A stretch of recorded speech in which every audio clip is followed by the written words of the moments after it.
Hello, hello, peuple de Dieu. Alors, je suis vraiment contente de te retrouver pour cette nouvelle saison. Et j'espère que ces derniers mois t'ont permis de grandir avec, dans ta marche avec Dieu. Parce qu'en fait, comment expliquer?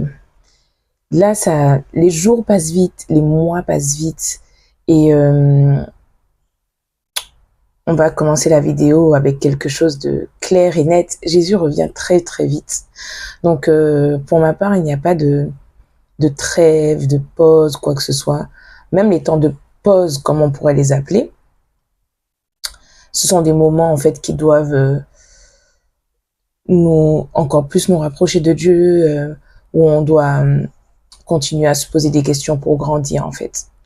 Donc voilà, j'espère que tout ça s'est passé comme tu le souhaitais et que tu puisses continuer jusqu'à au moins avant la fin de cette année, que tu puisses croître en puissance, en sainteté, en amour et dans tous les bienfaits que Dieu a prévus pour toi.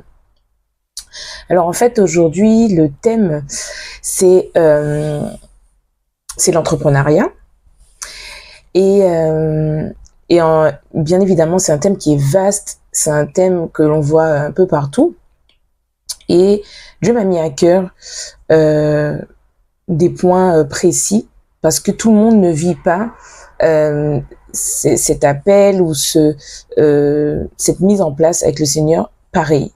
Dieu peut demander la même chose à deux personnes, exactement la même chose, mais le voyage ne sera pas le même. La destination peut être la même, mais le voyage ne sera pas le même.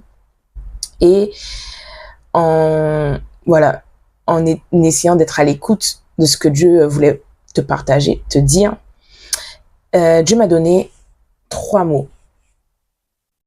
Le premier mot, c'est bâtir. Il y a un verset dans la parole, dans Luc, chapitre 14, de versets 28 à 30. Je vais peut-être pas lire tout le verset. Il est écrit, « Car lequel de vous, s'il veut bâtir une tour, ne s'assied d'abord pour calculer la dépense et voir s'il a de quoi la terminer. » Bon, j'ai dit de 28 à 30. Parce que pour ne pas être trop longue, et ça te permettra aussi, on revient aux bases, d'aller chercher le verset. C'est Jésus même qui parle. Et donc, à travers ce verset, Jésus nous explique que avant tout projet, et même quand c'est Dieu qui te dit de faire quelque chose, tu dois t'asseoir, questionner Dieu, planifier avec lui. C'est pas faire tes plans de ton côté. Il ne dit pas de s'asseoir et de faire ses affaires de son côté. Tout se fait avec Dieu. Donc pour Jésus, ça coule de source. Mais tu dois te poser et te dire, bon, Dieu, tu m'as demandé de faire ça. Tu le voyais de quelle façon, comment, et tu dois le questionner jusqu'à avoir des réponses avant d'agir. Et ça a été mon cas. Mais je n'ai pas tout fait comme ça. On apprend, hein. Parce que quand Dieu m'a demandé de laisser mon travail, où j'étais professeur des écoles, selon moi, en fait, il avait tracé la voie, tout était clair. Bon, j'étais effectivement encore bébé spirituel, donc tout n'était pas très clair. Le renouvellement de l'intelligence n'était pas encore fait.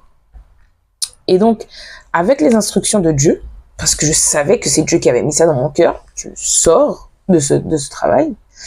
Comme j'exerçais déjà, il y avait déjà des choses que je faisais, enfin quand je dis j'exerçais, il y avait la couture qui était dans mon cœur, c'était quelque chose que j'avais de mes mains, que je faisais de mes mains, et je ne voyais pas d'autres capacités que j'avais en fait.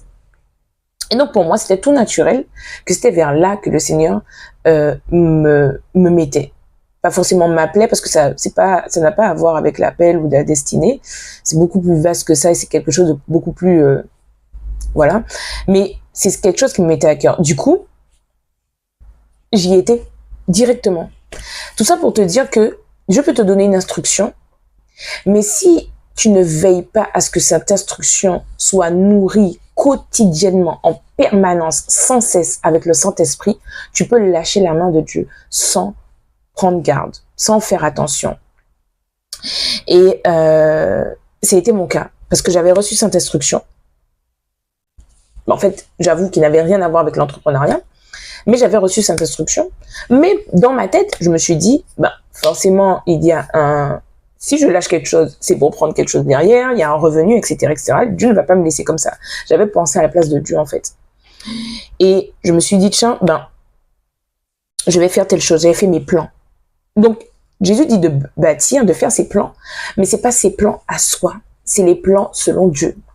Bref, c'est à détailler après. Et qui dit bâtir, dit par la suite, dans ce même verset, planifier. Et la suite du verset dit, de peur qu'après avoir posé les fondements, qu'ils ne puissent l'achever et que tous ceux qui le verront ne se mettent à le railler, en disant, cet homme a commencé à bâtir et il n'a pu achever. Parce qu'en fait, oui, bâtir, forcément, ça comprend le fait de planifier. Planifier avec Dieu. Encore une fois, en le questionnant sans cesse. Et enfin, la dernière étape, l'étape cruciale, en tout cas, moi, je te donne une partie de mon témoignage, c'est la préparation. Parce que oui, avec Dieu, il n'y a rien qui se fait, où Dieu t'envoie sans préparation. Donc pour moi, Dieu m'a dit ça, il y avait forcément quelque chose derrière, mais ça allait vite. Ça allait vite parce que il y a des charges derrière. Donc du coup, mais il y a plein de facettes que Dieu m'a montré. Déjà le fait qu'il pourvoit, le fait qu'il ne laisse rien sans rien, que tout est déjà pourvu. Mais dans la chair parle des fois et on se dit mais non, il y a telle chose, on veut penser à la place de Dieu, on veut faire à la place de Dieu. Et dans la partie préparation, il y a un verset qui, dans Luc 16, versets 10 à 12, « Celui qui est fidèle dans les moindres choses l'est aussi dans les grandes, et celui qui est injuste dans les moindres choses l'est aussi dans les grandes. » Et Dieu m'a rappelé un film, je ne sais pas si tu connais, dans Karate Kid 1. Le jeune, il voulait combattre, donc il voulait apprendre le karaté. Donc il s'attendait à ce que son maître puisse lui donner les techniques de karaté. Mais en fait, à la place, il le savait pas encore, mais son maître lui apprenait à faire la vaisselle, à faire des tâches ménagères. Il a obéi. Au bout d'un certain temps, il a dit, j'en ai marre, pourquoi je suis pas en train de m'entraîner, je fais pas ci, je fais pas ça. Mais il n'avait pas compris derrière ça que tout ce qu'il était en train de faire, qui n'avait rien à voir avec le karaté, est en train de le préparer à des techniques de combat pour être au mieux. Et souvent, c'est ça avec Dieu. Des fois, le temps de préparation n'a rien à voir avec la finalité, mais c'est un moyen pour Dieu de préparer notre cœur, de préparer notre comportement, notre caractère, de nous façonner. Parce que là où Dieu veut nous placer, si on traîne encore des impuretés, des mauvaises façons de faire, on va briser sa bénédiction. Et la Bible dit que la bénédiction de Dieu ne se fait suivre d'aucun chagrin. C'est nous qui faisons suivre du chagrin de par le fait qu'on n'a pas écouté, le fait qu'on a voulu sauter l'étape de telle et telle chose.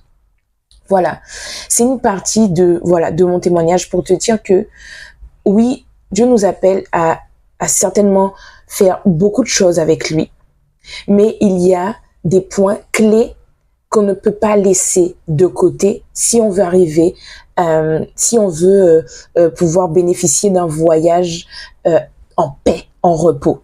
Et c'est bâtir, planifier et se préparer. Voilà, moi c'est une vidéo pour te dire de tenir bon dans cette saison de préparation si tu l'es, parce que chacun sa saison.